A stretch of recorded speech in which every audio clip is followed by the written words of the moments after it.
Hi guys, it's Jonathan Chan here again with JChownGolf at Crondon Park Golf Club in Essex. So what we're going to be talking about today, we're going to talk about one specific drill we're going to do to get rid of a problem that everyone hates, and that is fatting the golf ball. Now if you're doing this specific type of way of fatting the golf ball, which is what I see on a daily basis, the most common reason for fatting the golf ball, this one drill is going to be absolutely perfect for you. So before we get into that, make sure you like the video, subscribe and hit that bell button to be notified every time I put up a video. So first, what we've got to do, we've got to obviously find out what this drill is, but we've got to understand first what this reason is that I see on a daily basis that people are fatting the ball. What is this way? How do they fat the golf ball? So we have to understand this first before we can even get into the drill, otherwise the drill won't really make too much sense. So what I see for the most common reason of people fatting the golf ball is getting up to the top of the backswing nicely, and as soon as they start the downswing, they will be falling onto their back leg. They'll be falling onto their back leg and they'll hit that ground first. They could even top the ball from a reaction as well. Now, that is the lowest point of the golf swing, is getting behind the golf ball. So the lowest point, that golf club is traveling into the ground. For the person who fats the golf ball, even top the golf ball as well, that is behind the golf ball. So we've got to shift that lowest point of the golf swing from behind the golf ball to just in front. Now there's a good little visual representation we can have to really understand where the lowest point of the golf swing is for everyone. This is really, if you're swinging on that arc like we all do, your lowest point of the golf swing, especially with iron, is going to be in the same place each time. So really, if we think of our buttons on our shirt, could have a zipper if we've got a jumper on, and our lead shoulder. So for me, my left shoulder here. Our low point, so our lowest point of the swing is right near where our lead shoulder is. So for me, my left. So if that is the lowest point, just in line with that shoulder there is where that club is traveling down into the ground at its lowest point. You can imagine if we're backing back onto our back leg, of course our upper body is going to back as well. And of course, look where our lead shoulder is going. It's behind the ball as well. So what we ultimately need to do, we need to get this lead shoulder in between our buttons and our shoulder being in front of that golf ball when we're hitting the ball. That's how we can get us hitting that ball with iron, descending and hitting that ground afterwards being the lowest point of the golf swing. We need to shift lowest point from here to here. If we're backing back on our back foot, you know, we're gonna have our lead shoulder behind the ball, our chest definitely behind there. Now we can get that chest more in front of the golf ball, and then we'll be able to control that low point better. So let's have a look at a really cool angle here on the best way to really describe and look at this drill, and that's from my point of view. It's going to feel very daunting, it's going to look daunting when I do it. Hopefully I hit it well doing it, but it will give you that feedback and it'll get you that lower body or that upper body there moving and shifting and not falling back onto your back leg, transferring that weight onto that lead side. So guys, this drill, what drill are we going to be doing that's going to help get rid of our fat shot, and that's going to help control our low point better? So let's start and set up to it. So you can see here I've just set up, I've got a mid iron, 7-iron here, and I'm just setting up with that ball just a little bit in the center of my stance there.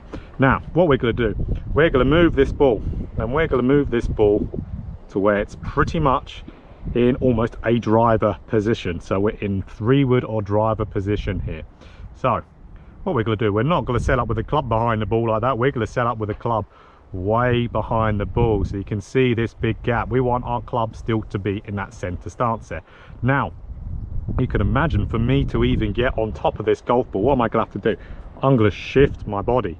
I'm going to have to shift my body a lot, and you can see where my, let's say my lead shoulder is. Look how far over it's having to get in front of the ball. It's over here now. So for me, just to hit the ball from here, my body will have to really shift forward to be able to hit that ball solidly. Now it's fine if you do, let's say, hit a little bit behind the first few times or top the ball, what have you, but you got to imagine we've got all this gap here. It's very difficult to be able to first off be able to hit that ball, even if we're, let's say, hitting the ground here.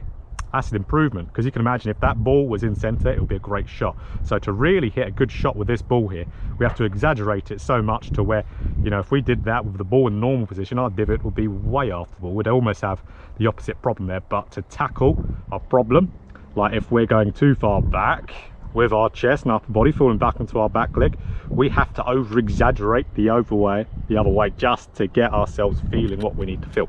So let's try this here. Ball way forward in, let's say, more driver position, and I've got my 7-iron in the middle of my stance here with the club. Let's see if I can hit the ball.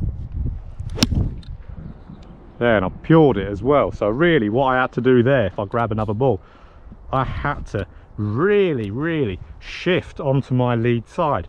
I really had to, I mean, I felt a lot of pressure in my left leg there, and I could really feel my upper body. So let's say again where my belt, or not my belt, my buttons are, and my lead shoulder there really moving forward, and that's the goal with this.